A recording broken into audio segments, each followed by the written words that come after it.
Hey guys, how's it going? And welcome back. So, the winning keyboard of the three that I picked out ended up becoming the Keystation 16 Mark III, and I can't even tell if I'm looking straight in the camera or not. However, it's a wacko setup if you want to get everything piped into your computer and to the angle we need to show the keyboard, obviously. Now, I'm going to give you guys a little bit of a lesson on this thing. If you want to be able to do a QuickTime recording, obviously, because we're doing video, and I'm using QuickTime, I've got my mixing console turned on, I've got my Samsung mic actually, or sorry, not Samsung, the Shure, the SM58, it's actually the one I'm using, and yeah, I know I'm far away, and that's okay, don't worry about it.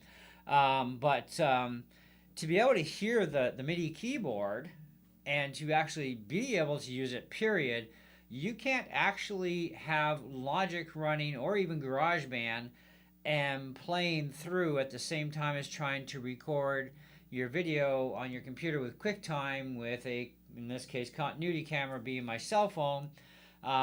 You can't do that and have the sound that you're trying to accomplish here. You can't get that to show up to give any life to the meters, so you're not going to output any of this sound. You can sit here and gab, you can press button, and nothing going to happen. So this is where you're going to need two computers, okay? Now I do have a MacBook Air M1, and now previous to doing this, my keyboard is plugged in my USB port on my hub here, which is fine. It goes through normally when I'm just using Logic, but I'm trying to use Logic and QuickTime at the same time, and they're both using my Scarlett interface for input and output, except they can't talk both at the same time, and you can't flip between programs to simultaneously switch over that signal. It ain't gonna happen.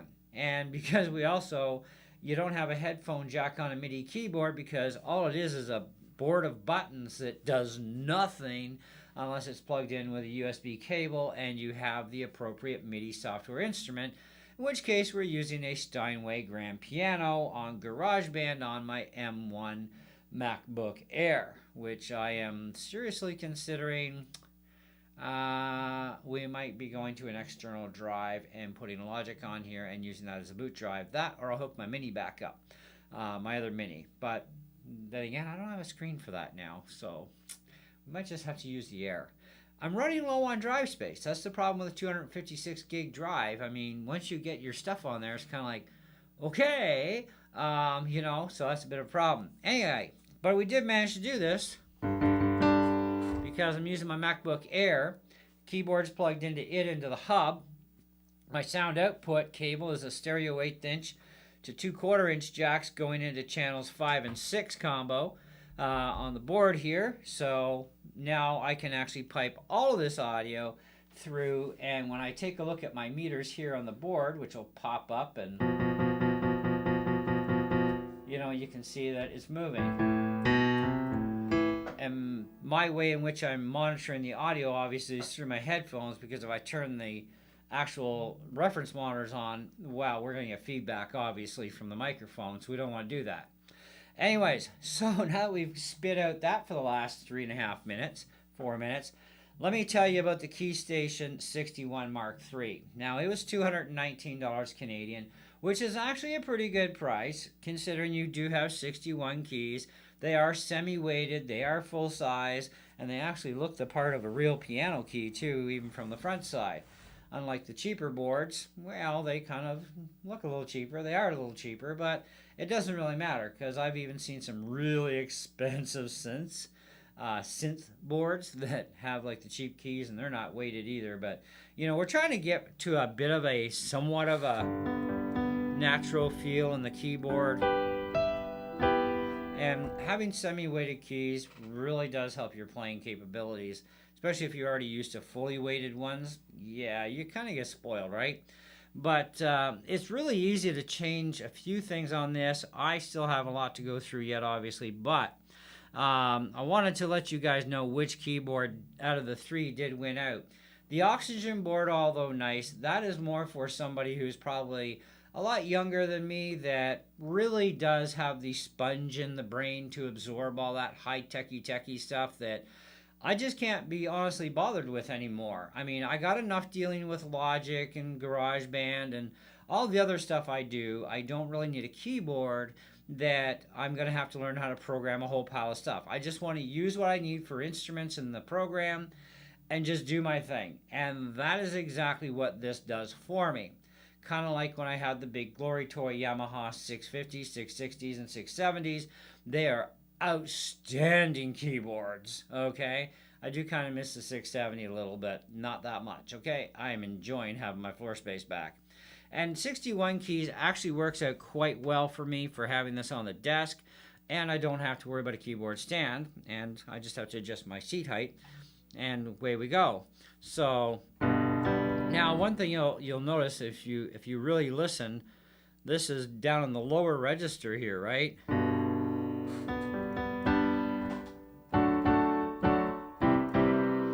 And that's great, that's fantastic. But what if you wanted the lower tone? Well, you just go back one with the octave, because you're going an octave back, but then at the same time it shifts these forward.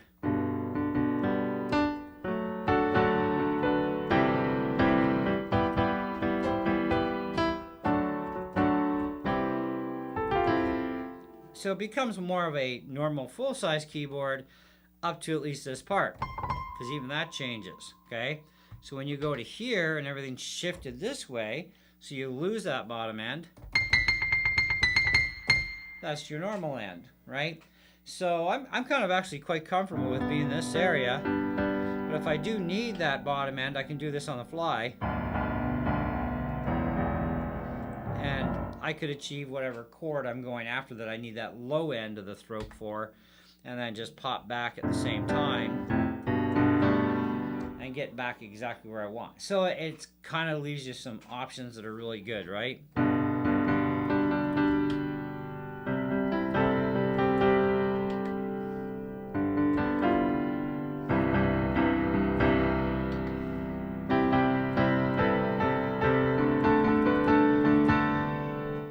Now I do know quite a few chords, and I can play a number of songs actually on the piano quite well. And I'm self-taught 100% on piano. Other than one little lesson when I had a private teacher for trombone, it was like,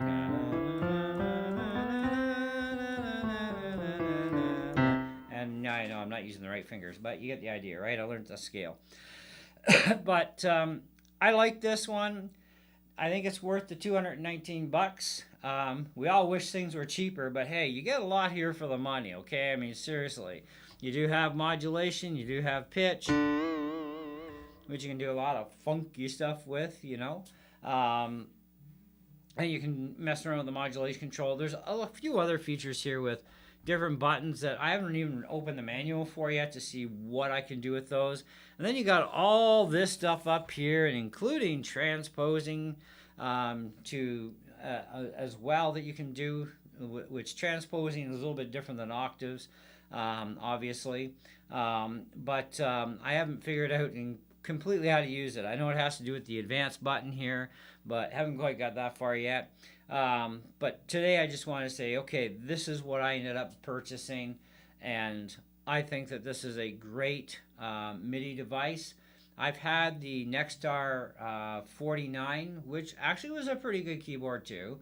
You know, and I think, oh yes, I also had a M-Audio full-size 88 key. Oh, that thing was so nice, but way too big for the room anymore. But MIDI keyboards, I like them because, well, they're pretty portable, right? But you are a slave. You do have to have a computer to run them, and you have to get that computer hooked into your sound system.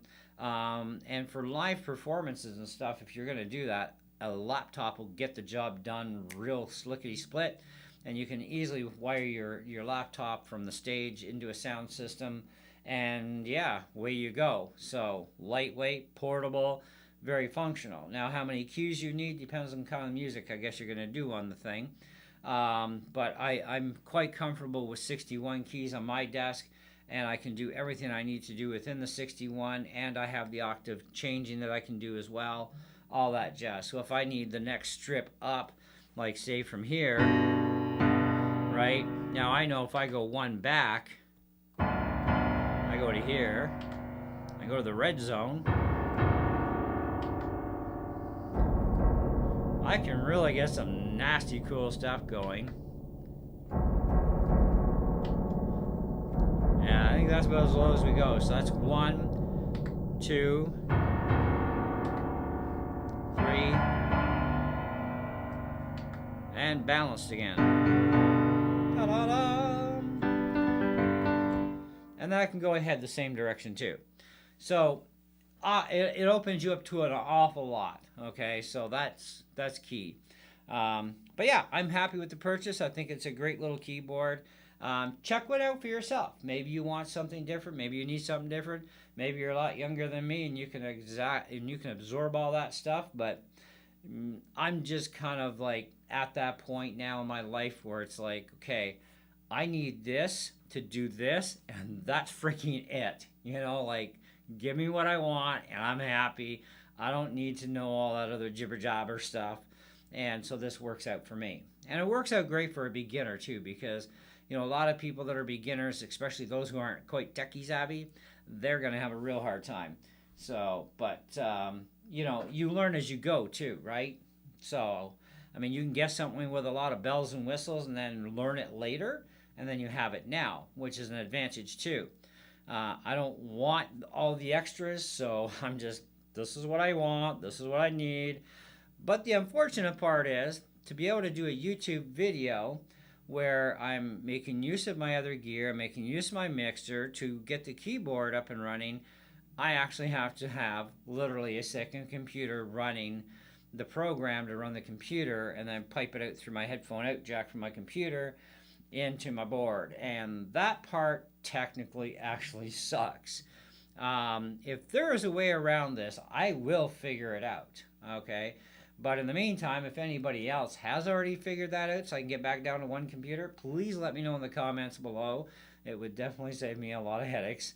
But from what I've tried so far, nothing else has worked, and this does, but you know, it's the way it goes. The MacBook Air, I did not buy it to use it as a stationary device for doing this sort of thing, so, you know, I mean, I could hook up my other Mac Mini, I suppose, and not sell it. It's an 8x256 as well, and then this way I could probably spin my butt around, change my camera angle coming across this way, which may actually work out pretty good too, come to think of it. But I can't move my MacBook Air. That's the only problem. It has to stay where it is, except when I'm going to take it off there and go surfing, because I have nowhere else to set it up. I can't even set up my iPad in here on the stand I got for it, because I'm kind of like out of room again, so I'm going to have to figure that out too. Oh, the things I have to have fun with. Anyways, guys, that's it. That's all. Go buy one. Long McQuaid in Canada. Awesome. Probably on Amazon too. Guitar Center if you're in the States, wherever. Maybe you're somewhere else in Canada. Maybe you don't have Long McQuaid that close, but you got another place that carries these. By all means. Or just order one online from Long McQuaid and have it shipped to your door too. But $2.19 Canadian, good deal. Keyboard seems to be really awesome. And you don't need an external power supply. It runs right off your USB port, so no big deal. Okay? That's it. That's all. Thanks for watching, and see ya!